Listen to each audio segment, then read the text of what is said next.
Vidra je zvijer iz porodice kuna koja je prilagođena životu i u vodi i na kopnu, pa se zato ta vrsta, odnosno takve se vrste još i nazivaju semiakvatične vrste.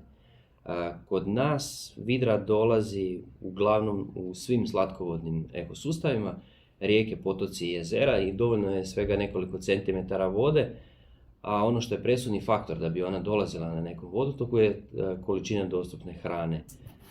Zanimljivo je da kod nas u Hrvatskoj vidru nalazimo i u morskim staništima, pa tako iz 2023. imamo 2 zapisa, odnosno 2 podatka, gdje je vidra zabilježena u blizini Maslenice, dakle i na drugom mjestu, dakle u Šibenskom kanalu. Cilj projekta bio je izraditi program praćenja. To je dokument koji sadržava uputu u kojem su sadržane metode na koji način će se tražiti tragovi prisutnosti vidre, kako će se ti podaci prikupljati i na kraju kako će se napraviti analiza i interpretacija tih podataka.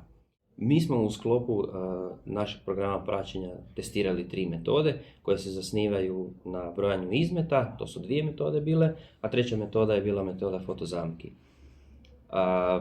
Na kraju projekta izradili smo kartu rasprostranjenosti vidre i izračunali smo veličinu populacije vidre na 50% teritorija kojeg smo istraživali, a u zavisnosti od metode ta brojnost varira negdje između 700 do 1000 jedinki.